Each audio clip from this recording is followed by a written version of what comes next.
مساء الخير عليكم، اخباركم عاملين ايه؟ احنا دلوقتي بين الشوطين الحقيقه، يعني شوط ولا اروع ولا اجمل ولا احلى، ولكن ينقصه حاجه واحده، ان احنا كنا نحضر، بس كنا نحضر. فاللي عارف احنا فين يقول لي، علشان انا ما اعرفش.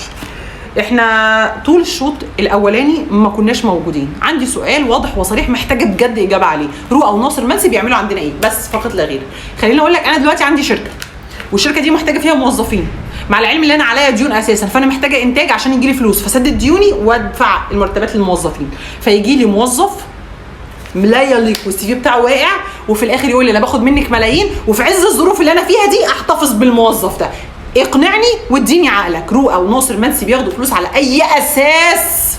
مع كامل الاحترام ليهم، مش بنهين فيهم، ولكن لا تصلح كلاعب كرة قدم، ولا تصلح عندي في الزمالك. لو انت تصلح في اي حتة تانية، انت ما تصلحش عندي خالص. فانت قاعد عندي وانا محتفظة بيك ليه؟ في تعليق تاني عايزه اقوله لكم قبل ما الشوط التاني يبدا. دلوقتي انت عندك لاعب زي سيد نيمار دوت. لا، سيد نيمار اللي على فكره الماتيريال بتاعته كويسه، ولكن هو لما نزل المره دي وهو كون ان الماتيريال بتاعته كويسه طحن نفسه. طيب لما طحن نفسه، هل هو ده عمل نتيجه في الملعب بعد طحن النفس دوت؟ لا، ما حصلش فيه نتيجه في الملعب. ليه اجزاء، في عوامل بتقع عليه وعوامل بتقع على الاخرين. طيب لو هنرجع بقى، ايه السبب بالنسبه للاعب زي سيد نيمار وخلافهم؟ على فكره ايه السبب؟ السبب ان اللعيبه دي بتبقى قاعده دكه. السبب ان اللعيبه دي طول الماتشات اللي فاتت وهي قاعده دكه مركونه. طيب هل ركنتها دي هتيجي في فايده؟ لا. طب انا ركنت لاعب، موتته بمعنى اصح، نفسيا وجسديا وكل حاجه، انا موتت اللاعب ده. هل من المنطقي ان انا اجي فجاه واقول له يلا انزل اساسي، يلا شيل الماتش كله لوحدك؟ لا، مش منطقي. لا، مش منطقي ابدا، لان اللاعب هيحاول بقدر الامكان، ولكن مش هيديلنا نتيجه في الاخر. اذا كان الصح ايه؟ الصح ان لما الاقي لاعب الماتيريال بتاعته كويسه ولكني واقع بسبب اللي بيعمله جامز، الطبيعي ان انا انزله كل ماتش. مثلا يا عم نزله 5 دقائق، يا عم نزله دقيقتين، يا عم هات اللعيبه اللي الماتيريال بتاعتها كويسه دي نزلها دقيقتين 3 يشغلوا نفسهم شويه، على الاقل ما موتهمش. اللي انت بتعمله دوت بتموته. اذا احنا عندنا لعيبه كتير مموتينهم باسم ان هم يقعدوا على الدكه عشان عندي اساسيين، وبعد كده لما اساسيين يحصل لهم حاجه انزل اللي على الدكه دول ما يدونيش اداء. اذا انا عندي لعيبه مموتاها، وعندي لعيبه ميته اصلا زي ناصر منسي ورؤى. فانا مش فاهمه، واتحدى اي حد يكون فاهم جوميز بيفكر في ايه. وتيجي بقى في الاخر يا مؤمن بعد ده كله تلاقي انه استحواذ، تلاقي بقى في الشريط اللي على جنبك على الشاشه على الشمال ده، تتشل بقى اول ما تشوفه. استحواذ الزمالك 55%، واستحواذ بلديه المحله 45%. انت بتستحوذ 55%. طيب عملت ايه بال 55%؟ ما عملتش بيهم اي حاجه. استخدمتهم؟ لا.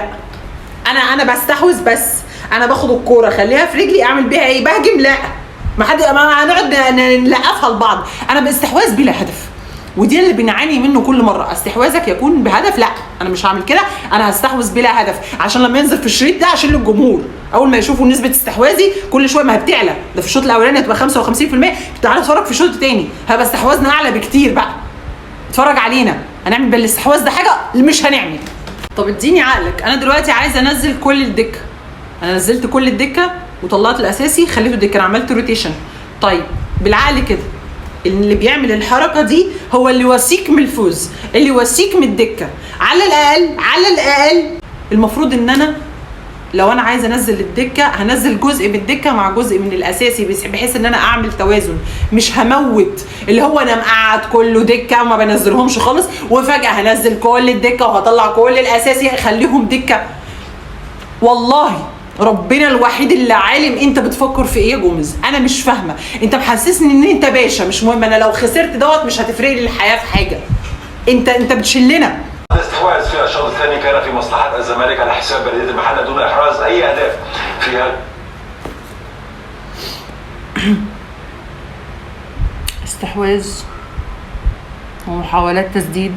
عندنا محاولتين، عندنا تسديدتين، شلبي ونيمار. بس ماتش ما تمنهوش لألد اعدائي، ماتش ما تمنهوش لألد اعدائي، ما تمناش لاي حد. انا اشوفكم الفيديو اللي جاي ان شاء الله. وعندنا فيديو مهم بكره عشان الاحداث اللي حاصله الجديده، ولكن ده كان بس تعليقنا على الماتش، ويا ريتنا ما اتفرجنا على الماتش. شكرا جدا ليكم. اشربوا حاجه تروق بالكم. السلام عليكم.